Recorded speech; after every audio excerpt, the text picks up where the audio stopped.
We really do want to thank all the many people who have taken part in this consultation, who have come to the many public meetings we've been having, who have come to the road shows, who have gone to the focus groups to give their particular views.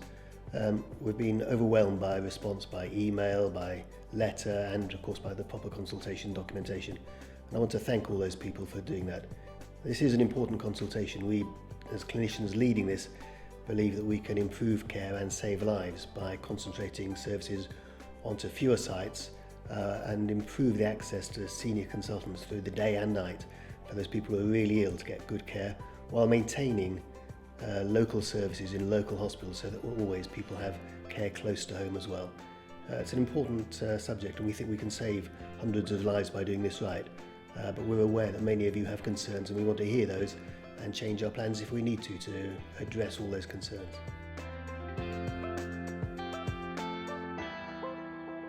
We've had consultation going over the last 14 weeks, and it's been a busy time. We've had events and meetings in every borough that this affects. In the boroughs most affected, we've been meeting at least twice.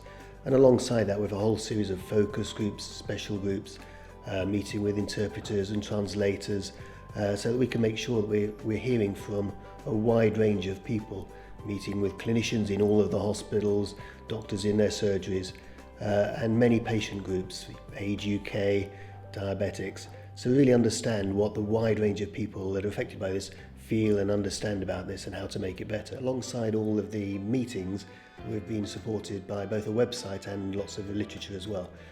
We've got our literature translated into 15 languages, as well as easy to read, large print and braille. And alongside that, we've got a website which again is in multiple languages, so that people can really access the information that we have and can therefore ask appropriate questions and feed in their challenges as they want. Explaining what's really quite a complicated change in a simple way has been a real challenge to us. We're very pleased with the documentation we've got. It was awarded the Crystal Mark for Clear English because it's easily understandable, but distributing this information has been an important task. We sent out over 73,000 full consultation documents to GP surgeries, to libraries, and to anybody who wanted it in whatever language was requested. Alongside that, we managed to distribute over 500,000 summary documents through the local newspapers, alongside adverts explaining what we're doing, as well as advertising all the road shows, events, encouraging people to come to debates so that people can understand what we're doing, but also ensure that people can feedback and challenge what we're doing and tell us ways that they would improve it locally.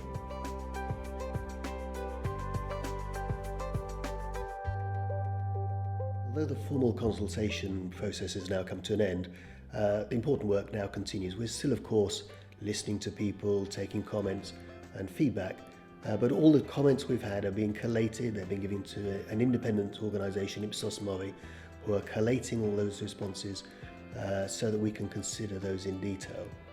That consideration is first going to be done by the clinical working group that made these recommendations, and they will be considering what the clinical impacts are so we can ensure that we're providing better care through this, and if anybody's raised clinical concerns, we can ensure that those are being addressed in whatever goes forward. When that's all done, we need to make a recommendation to the Joint Committee of the PCTs, which will be particularly looking at whether we go forward with any of the options we've gone to consultation or how those can be modified to improve care.